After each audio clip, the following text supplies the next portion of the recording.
Welcome to The Common Bridge, where policy and current events are discussed in a fiercely nonpartisan manner. The host, Richard Helppie, is a philanthropist, entrepreneur, and columnist who has over 1 million listeners around the world. His podcast and YouTube show draws guests and audiences across the political spectrum.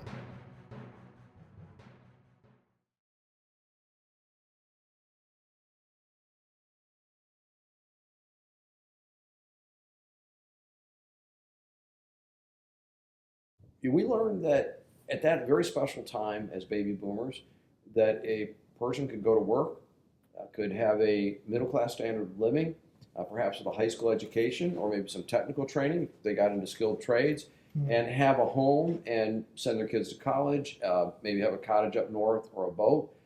And those labor benefits did not come from the largesse of employers, but they were hard fought. So, Robert, any thoughts about Labor Day and where we stand with labor as a nation today? Okay, well, as you put it, they were very hard fought.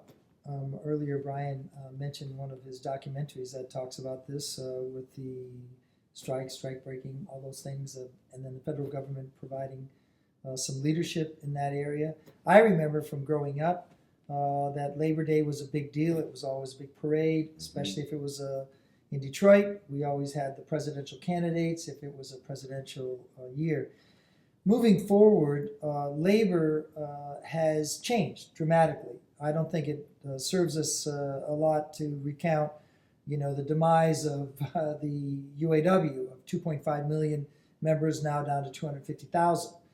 I think, though, it's important to note the fact that private union representation is at its lowest point since the 1930s.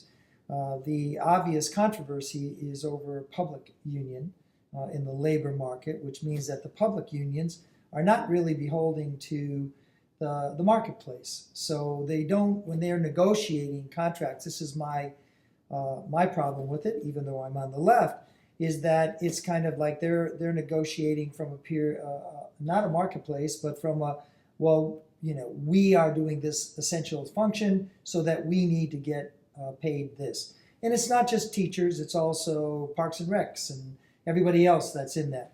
And as you know, Chicago, other places, they have unsustainable labor costs right now, pension costs. So labor right now is at an inflection point from a union side that's completely, even though Joe Biden talks the talk here, I don't know if he can walk the talk, because I don't know how to change that per se. I do think, though, from a labor point of view, that it actually was going in the right direction a bit with Trump. Unfortunately, Trump never gives anything a boost, right? He gave a tax cut, that worked a bit, right? First time maybe a little trickle down worked in a while.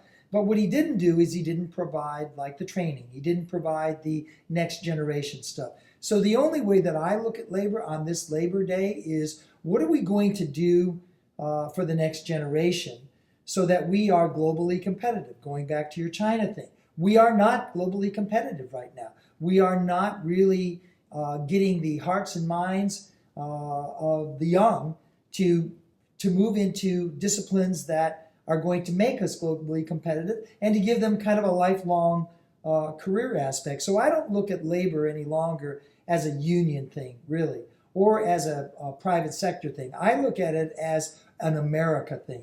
What are we going to actually do to bring our labor up? Because it's not a question of money. It's not a question of, we got to pay people $7.25 or we're going to go out of business. Okay, go out of business. Don't need to be around if you got to pay people $7.25 an hour, because we're giving them food stamps, we're giving them other benefits to help your business stay open, and that's not really what we should be doing. What we need to be doing is having, in my view, this is where I agree with Biden, a comprehensive approach. Unfortunately, so far with the Democrats, we don't have people who talk about comprehensive approach. We have people talk about benefits. And the benefits culture is not going to grow our economy or our labor. And that's my answer on Labor Day. Let me react to a little bit of that. So I kind of back up to the basic social contract. Okay, you commit your time, energy, talents, training, and skill to the economy, your labor, and you get in return for that, you get spending power for a middle class standard of living. And I know that when I was growing up, that there were fathers of friends that were raising a family as car salesmen, raising a family as a short order cook, raising a family clerking, right? And that the tax burdens and the state of the economy and the cost of living allowed them to do that. And I think that we've shattered that social contract. And part of it is that our government regulations have come in and said, look, we want to make sure everybody gets something. So we're going to say if you're a full-time employee, you have to give them this, and you have to give them that. And business looked at that and said, what are the number of ways I can not call this a full-time employee? And we have to look at what does the social contract say today. So if we're going to have more gig workers, does it make any sense at all to say, oh, you get your health care from your employer? It makes zero sense to do that. Do you get your retirement from your employer? Well, again, it kind of makes zero sense to do that. We need to think about a level of social benefits, health care, retirement, long-term care as being predominantly government supplied or independent market. I mean, if I'm a 20-something today, I don't want Social Security. I want my own account that I can put money aside and invest, and that'll be there when I cannot work any longer. So I think we need to get back to what the social contract should be, and then we need to give people opportunities for education to expand their marketable skills. So if you're not happy with the level that you might have in a more manual occupation, landscaping, cleaning, and the like, but you can learn math skills to be in technology, to be in environmental sciences, something that might pay a little bit more, you should have that chance to do that. That's what we need to get back to, and understanding it's not going to be big companies and huge payrolls running through. I think you're spot on about the social contract. If you look globally, by the way, if you are in Australia, Australia actually has the same system as we have here. It's called superannuation instead of 401k. And basically the government's not going to give you retirement. They don't have a Social Security. They have a means-based pension. If you run out of money in your 70s, okay, then you can flip over to that. But pretty much you got to plan, on a 401k approach. That is globally happening. So unlike Andrew Yang, who says, I'm going to give everybody $1,000 a month because we can afford it, which we cannot, okay? Most people are going the opposite way. It's a social contract. Same thing with medical. Medical, as you know, started here because of the post-World War II, couldn't give a raise, so Right. that, we started it in this town, in Detroit. Okay, fine. But are those days past? I'll tell you the way that they do it in most countries. And almost every country has this. It's called a private insurance option. If you end up taking that private insurance option, you don't have to put in your 2% Medicare levy. Okay, so that gets you out of that, obviates you from that system. But what it does do, it allows you, if you got a bad back, you can get this. You can customize your private insurance at a very small cost, but your primary stuff like surgeries, anything like that, and you don't wait in a queue. There is a little queue, but it's not like, you got to wait 6 months for a hip operation. It may wait 30, 45 days kind of thing. So what you're talking about here, the social contract, actually is the basis for sound economic growth.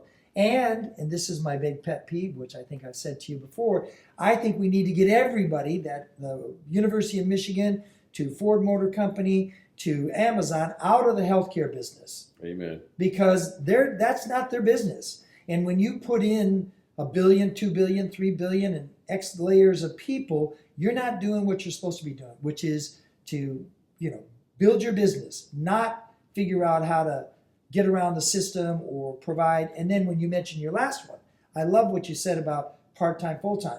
You can't win this system playing you're part-time, so I'm not going to give you that. I can save some money.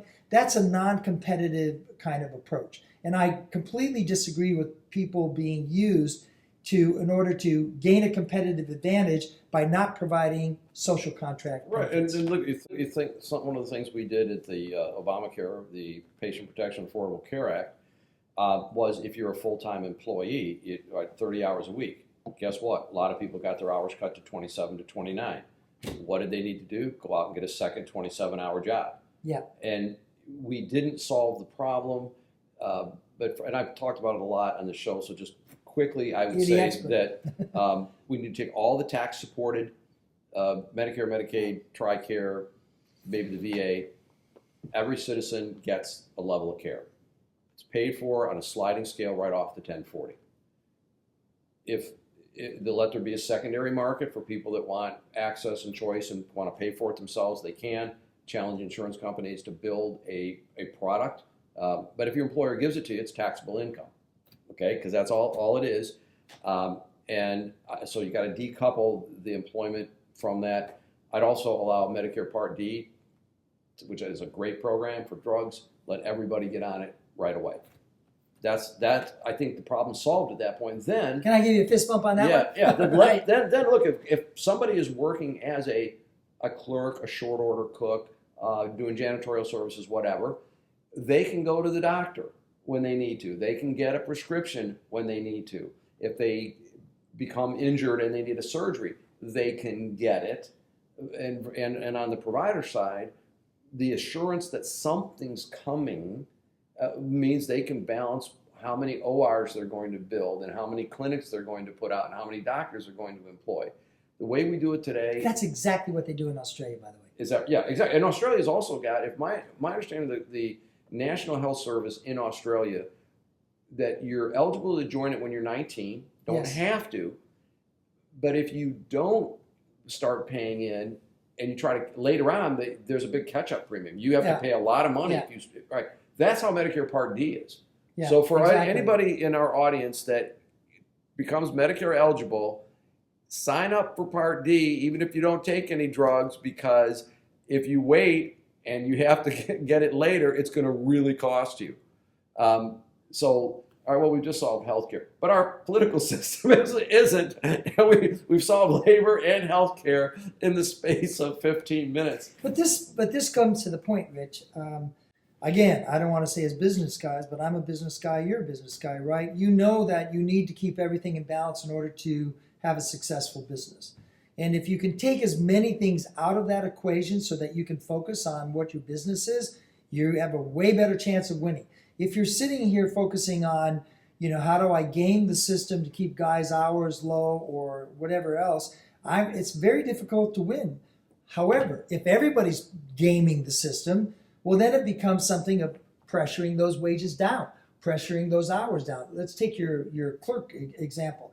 In 1973, before I went into the Peace Corps, I was on a rate. Well, my brother worked at a place called Great Scott. He made $25,000 that year in 1973 as a retail clerk. Yep. And that's good. That's and he ran the numbers up right now. Yeah, exactly. He ran the numbers up overtime, this time, that time, 25-cent premium, anything like that. He didn't have to worry about it, okay? Because that's the way that people were running their business at that time.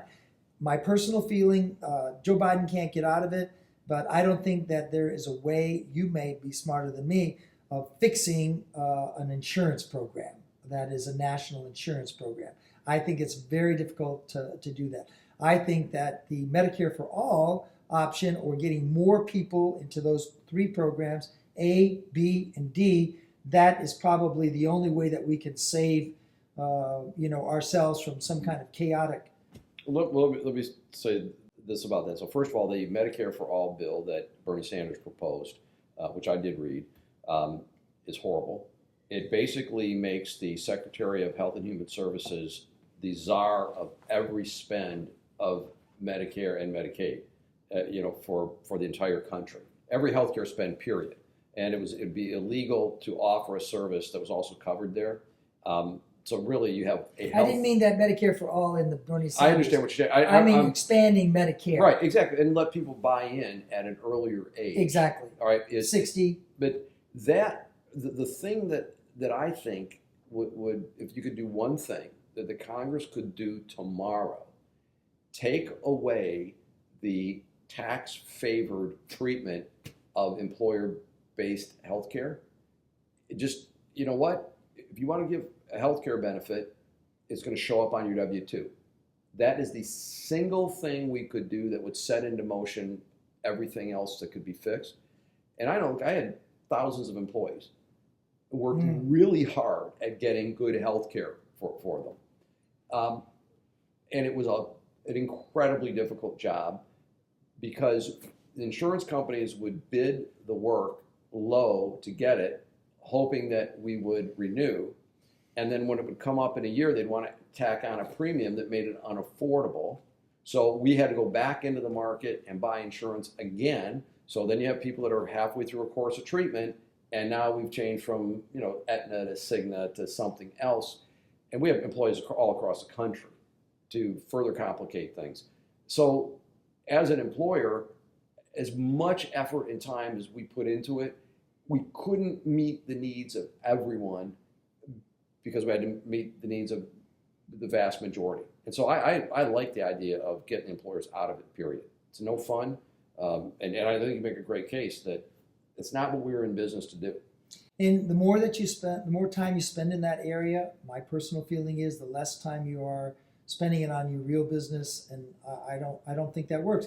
And I go back because I'm an international guy, right? That makes us globally uncompetitive. And if you look at, Nate Kaufman's been on my show 2 or 3 times now. Most recently, collecting data on the profitability of insurance companies, which is eye-opening, to say the least. That's who's killing it right now, and yet we're in the middle of a pandemic, and the providers themselves are under strain. Yeah, I mean, you've looked at this a lot, but to me, from what I've read, up to 1/3 of the U.S. healthcare costs could go away with better management, better systems. That's what I've read. Whether it's hospitals that are, you know, doing things, but insurance is a big area. Yeah, well, we're doing it very wrong at this point. But again, it's a very, very important part of that labor social contract, and that I know as an employer and as a citizen, as a human being, I want people to be able to live in dignity.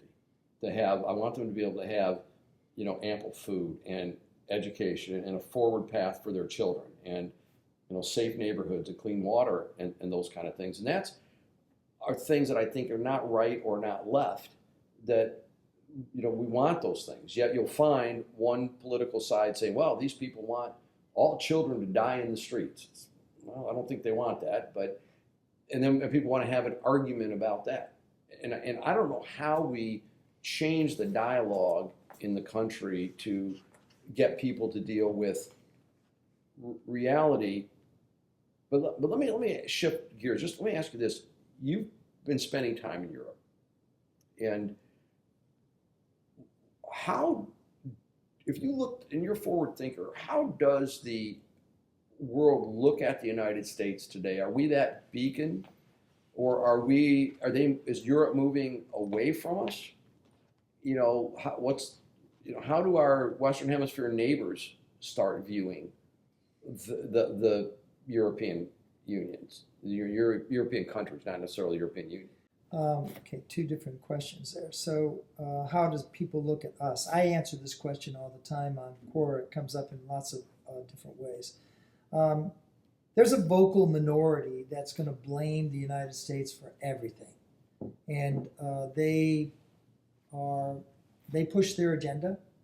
A lot of them are China propagandist kind of people. A lot of them are just people who resent the fact that the U.S. is successful. And they will push the agenda that the U.S. is highly militaristic, that it's, you know, overburdened by militarism, that they've started a lot of wars, okay, that kind of thing. Interestingly, in the negative sphere, nobody ever talks about the U.S., or very rarely anymore, about the U.S. being, you know, economically the powerhouse. Mm-hmm. They do talk about the U.S. Media and social media guys, the Facebooks, trying to control them because they feel like they are out of control and they get to do whatever they want, and they don't pay taxes, right? So a lot of people talk about that kind of thing. But if you look at the view at the United States, I am sorry to say that Donald Trump, unfortunately, the primary media outside the U.S. is center left. Okay, it's not far left, and there is the Rupert Murdoch, as you know, he's kind of the counterpoint everywhere. But basically, they looked at Trump as somebody who was angry, who represented an America that they did not understand, that it's an America that they could not work with very well, and they really were kind of left out, hung out to dry. All right, so that's past now. So as you know, America's back. That's the Biden thing. For the large majority of people, whether they were Trump supporters or, hopeful, nobody was a Hillary supporter, by the way. You cannot find anybody internationally that I've ever met that said, wow, I loved Hillary Clinton. There are some women who said, wow, I wish she was elected. But you can't find people who liked her policy because she was a bit of a hawk herself. So the people, though, look at Biden and they see him as kind of a grandfatherly figure. They look at him as a guy that's trying not to make any more wars. They do look at him as being indecisive. Nobody was happy the way that Afghanistan ended at all. They don't care about whether Trump said this or Biden said that. Nobody wanted to see people on the tarmac. And people right now, I don't want to say they're concerned, but they're saying, what's next? That first round of Biden was good. Now we had a stumble on Afghanistan. What is America going to do? So globally, right now, people are actually sitting there saying, okay, guys, we've heard this, first chapter's done. Biden's supposed to be Mr. International guy, but what's really going to happen here? We haven't seen any change in the Trump policy in China.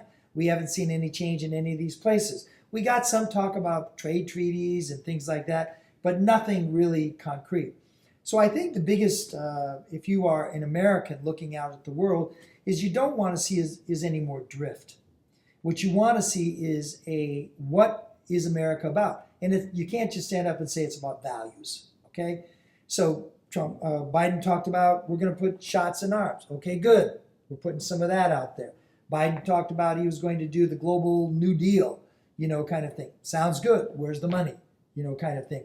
So I think Biden's got some competent people behind him, but how does that translate? Blinken and the rest of these guys who are more career guys and they're not really businessy type guys. How's that really going to translate for the U.S.? But in closing, I can say this. Biden has done a pretty good job of neutralizing both China and Russia. The question next comes is, what's the second act? Yeah, that's a great insight. And you mentioned Afghanistan, and my understanding is that some of our European neighbors, our European allies, are furious because of the way the withdrawal was handled, and that it stranded some of their people.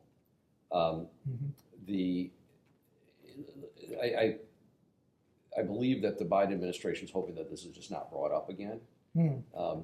But I did have a chance to talk to some people that have been in theater there, and I'm trying to get one or more of them to come on my show. They're very nervous about doing that. But let me tell you what I've learned is there's these things called OERs, Operational Effectiveness Reports.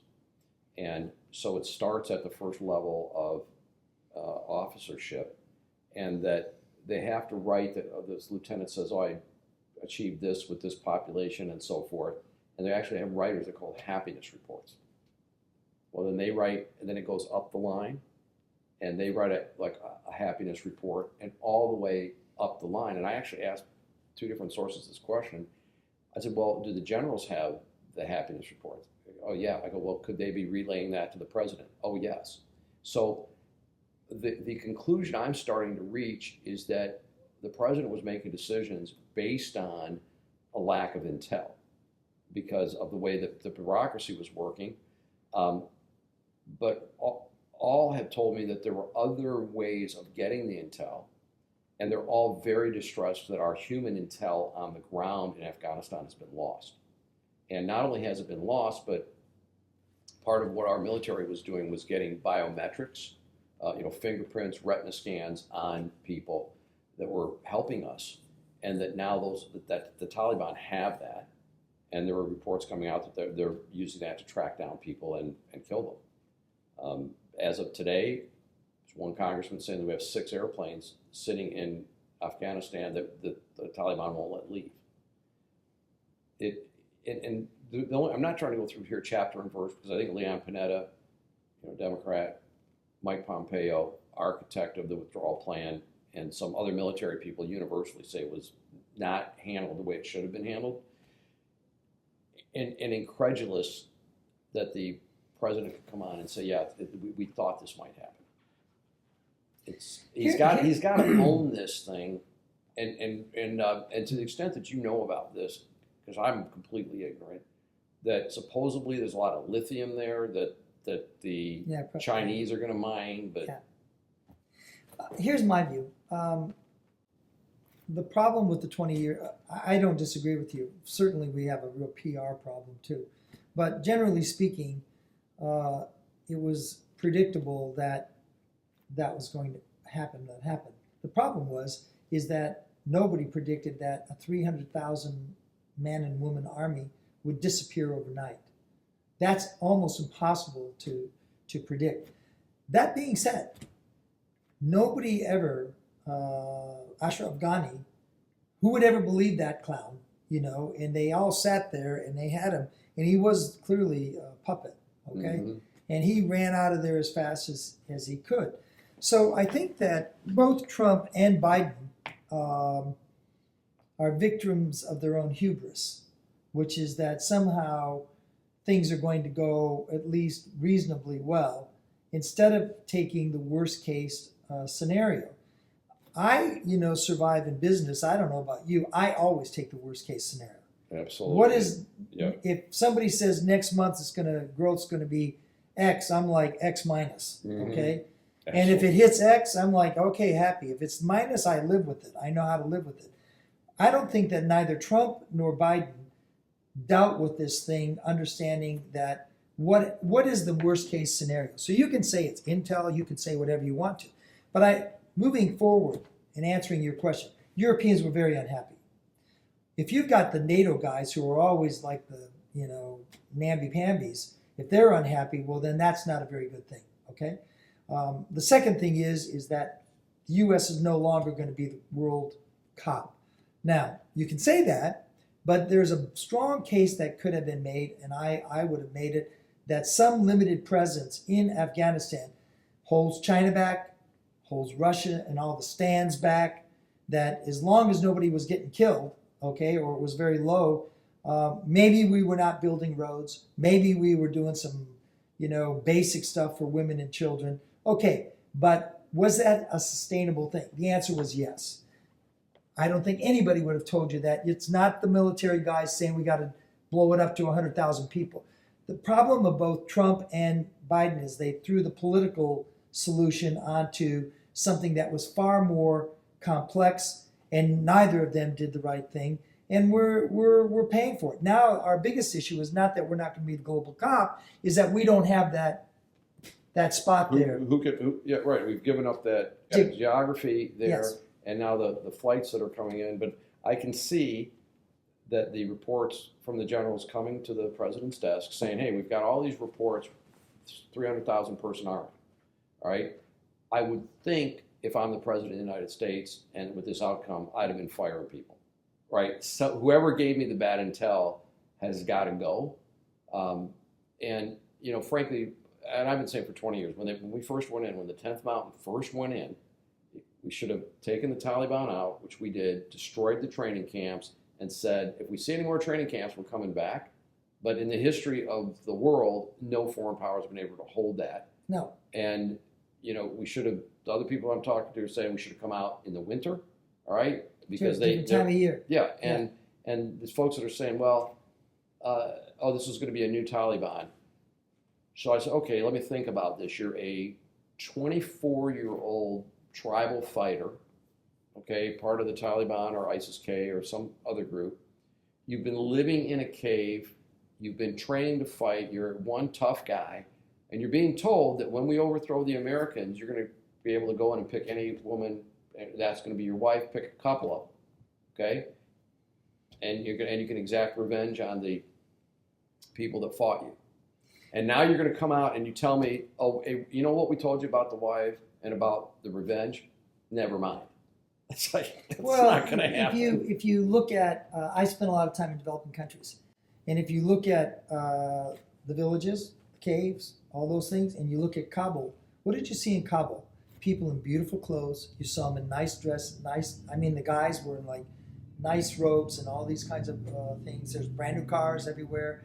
Roads worked, everything worked. Why was that working? It was working because the U.S. was pumping money in there.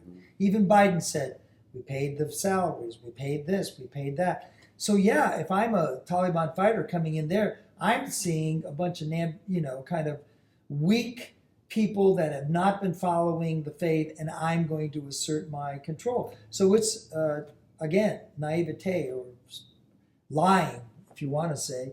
Everybody knows that that's not going to happen. Everybody knows, okay, you can maybe not be as excessive as in the past because Taliban now feels that they are a little bit better global players. They got China. Don't forget, by the way, we didn't mention this. I've written about this extensively. What's China going to do? They're going to build a pipeline from Iran straight across to that narrow opening, which is about 60 kilometers across, right into the Uyghurs, okay, in Xinjiang. And who's going to guard that pipeline?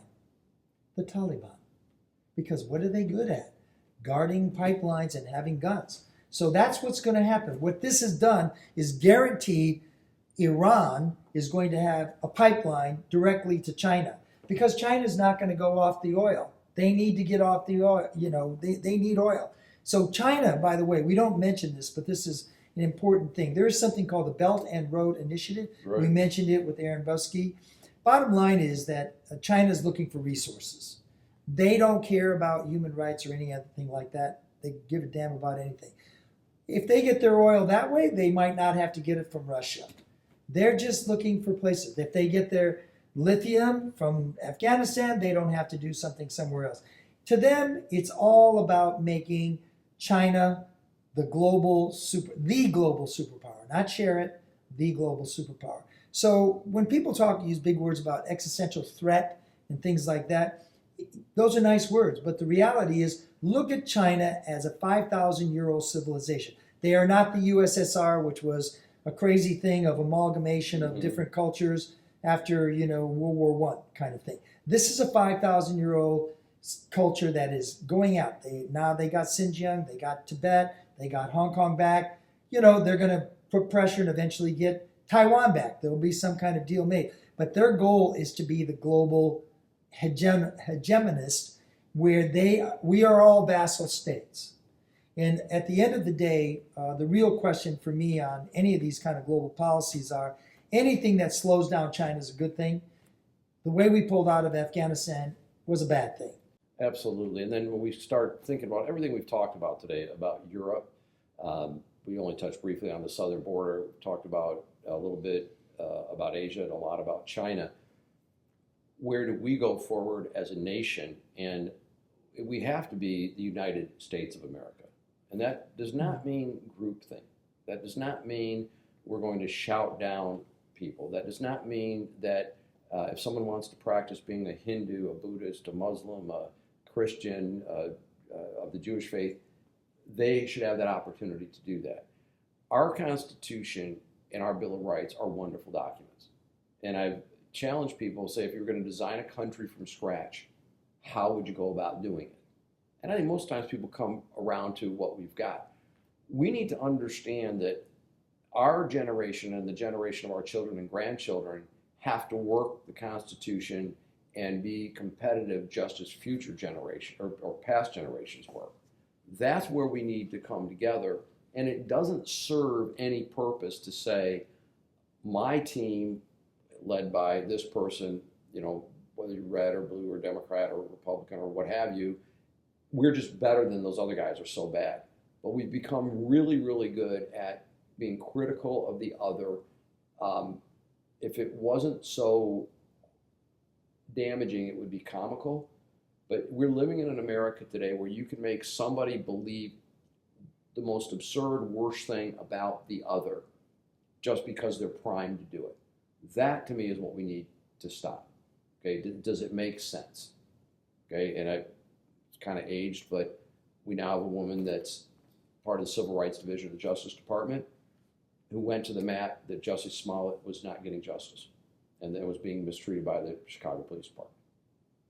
Okay, we've just had this whole thing about the horse dewormer, which turned out to be a non-story. Okay, and now we've got this this big threat about critical race theory, and I'm still looking for it, and we have some good shows coming up on that. I would say this, that we, at the end of the day, just to kind of wrap it up from my side, my view is the same as yours. But I personally am decided, now that Trump is gone, right, and we're in this kind of murky period with Biden, I'm not thinking about the extremes anymore. I don't read the crazy stories, right?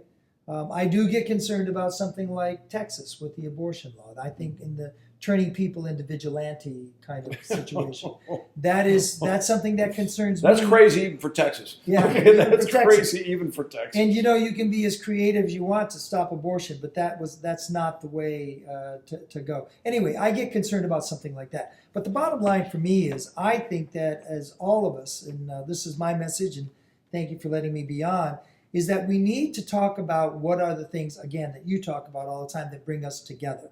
These are very specific things. And some of the things are, we need to understand our position in the global world. That's my thing, which is we need to understand that China is very serious about dominating the world, okay? We need to understand that Europe is kind of rudderless at the moment, and that we need to provide leadership for them. We need to understand that the UK is isolated. Okay, so we need to support that. We need to understand that Australia has been holding the fort down at the bottom, and Australia hasn't even got all their vaccinations yet. We need to think about our friends. We need to think about what is our position among our friends and support our friends. If we don't support our friends, we cannot win the battle against China or even against Russia, which, by the way, most people call a failed petro-state. Okay, so they're not the big, threat. The real threat is China. Maybe if we have a national agenda around that, which is what Biden talked about but kind of lost the plot on, which is, not going to the moon like Kennedy, but, redeveloping ourselves, reinvigorating ourselves, as a country, and to stop talking about critical race theory. Stop talking about, who got tenure, By the way, I'm going to say this to the camera. I think y'all know that the 1619 Project, who the lady that's in charge of that, she's half Czech, from Czechoslovakia. Oh, is that right? Yeah, she grew up in Iowa. She's half Czech, and her father is African American. So she chose to identify herself as black, as African American. But she grew up in a white community. This is the same thing as a Barack Obama. If you don't want to say you're biracial, if you're going to do that, I'm identifying as this. Well, what you end up doing is you're automatically creating, a division. If you are half white and half black, why are you not saying you are biracial? Why are you not saying you are bicultural? You sat here today and told me you're bicultural, okay? I'm sure Brian would say the same kind of thing. I am bicultural from my side. So why are we talking only about one sliver so that we can, pound the other side? We don't win with that. Well, look, I think that's a powerful closing message, because when you look at the census data, the largest growth was people that identified as multiracial, okay, and that are more, and that to me, we are a human race, that we come together. My beloved wife of 43 years is classified as a racial minority, which makes our kids, several of whom look the part of that. But it's all about hearts and minds. And the things that we have universal support for in the country today is, can we have a reliable electric grid, please? Is the bridge we're going to drive over going to support me? Can my child afford to go to college? What kind of job can they get with that college degree? And I think very powerful to your point, and I'll end on a point of strong agreement with you. If we unite around those fundamental things, there's no stopping the United States of America. Exactly. Both oceans, more arable land, that individualism that you've talked about that leads to creativity, the heart that's been demonstrated for the entire time the country has been in existence. We need to move beyond the shallow narrative of us versus them. Perfectly said. And come together on the common bridge. Robert, Thank a pleasure to have you with Wonderful me today. to see you too, Richard. Very, Thank you. very good. Thank you, Brian. Thanks for joining us on The Common Bridge. Remember to rate us, review us, and comment about what you heard today, and recommend us to your friends. Visit us at richardhelppie.com and sign up for special promotions. This broadcast was produced by Stunt 3 Multimedia and is available on YouTube and all podcast directories. All rights are reserved by Richard Helppie.